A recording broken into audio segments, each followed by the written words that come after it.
We're gonna go deep into the topic of strength training for the rotational shot put, and we're gonna start right now.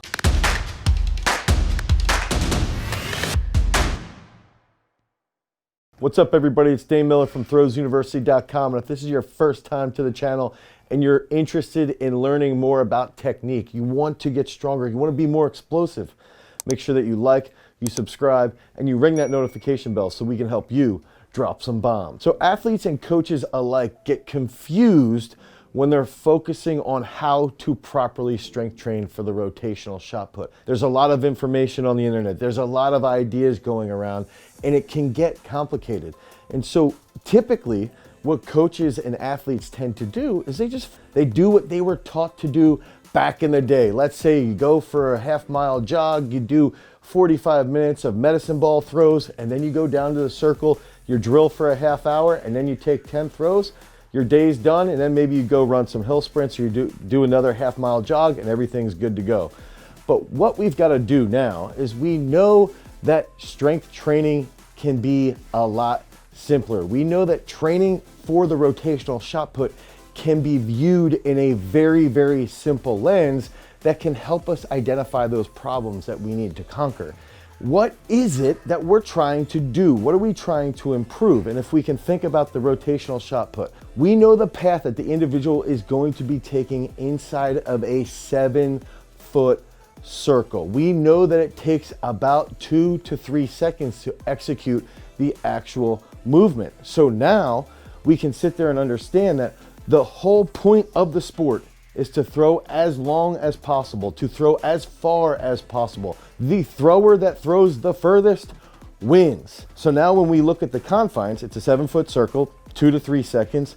Now we can take a step back further and start to say, in our strength training system, what can we do to help improve that result? And immediately we're looking for the physiological adaptation that will result in a longer, further throw. So initially, we've got to look at what are those energy systems? What energy systems are used when you're competing? We know aerobic oxidative is used typically over 2 minutes.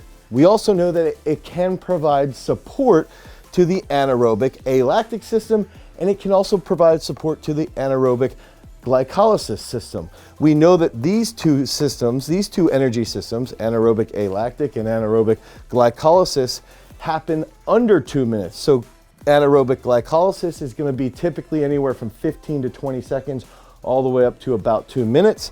The anaerobic alactic system, our body will utilize this system anywhere from about 1 second up to 15 to 20 seconds. Now, all of these systems sort of feed off of one another, and the aerobic oxidative can provide support to the glycolytic system. The glycolytic system can provide support to the alactic system, but ideally, and what we're doing inside the actual shot circle, this is going to be the main focus. So now we know this is the main area. These are the main areas that we want to focus on from an energy system perspective. Now we can sit there and say, all right, what are the key elements to throwing as far as possible? What happens inside the circle? What's the action going on? We know that there's a ton of technique in the rotational shot put. You have to be technically minded to throw far.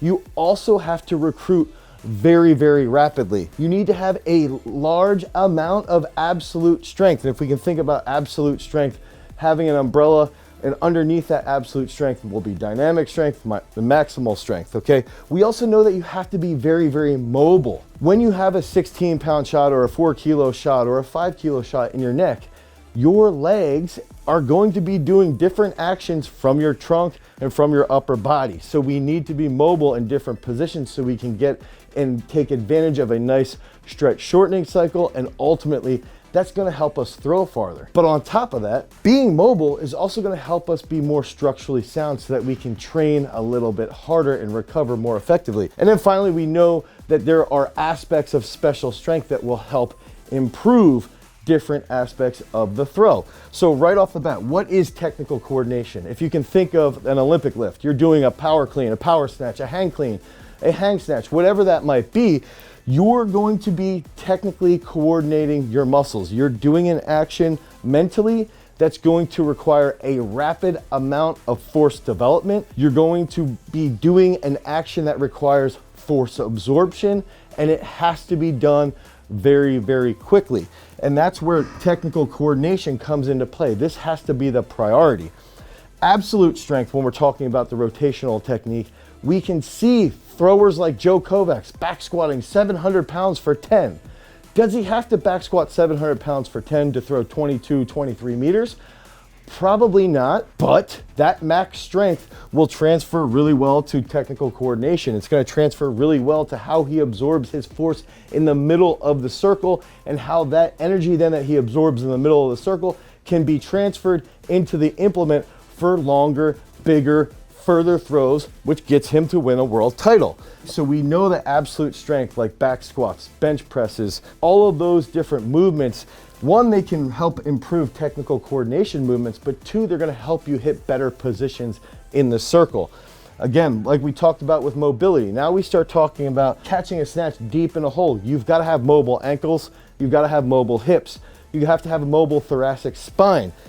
So mobility work can be hit inside of our actual strength training.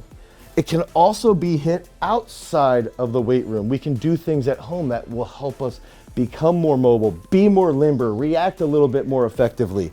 And then when we're talking about special strength, specifically around the rotational shot put, we can start to think about, let's do some half turns with a 10K shot if we're a post-collegiate thrower.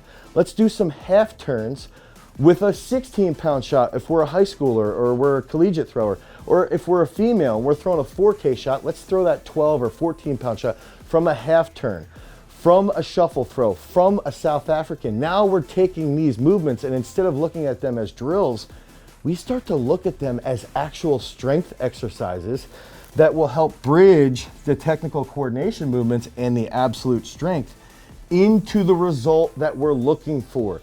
The physiological adaptation that we're looking for is to make someone as explosive and as strong as possible so that they can accelerate the implement as fast and as quickly as possible. So when we start to look at it through that lens, that's when we can take all of these key elements and we can really piece a nice program together that's going to trigger that big result so that you can win those big competitions. So all this stuff can get confusing. It can be a hard struggle as a coach, as an athlete, to sit there and say, where do I even start? Like, what can I even start with? And then how do I do that from program to program? And what we've done is we've answered this question for you. If you click on the link down below, you can head over to throwsuniversity.com. You can type in your email address, and we provide 2 free days of lifting specific for the rotational shot. So you can see how we lay out that technical coordination, the absolute strength work, some mobility and special strength work, how we put that together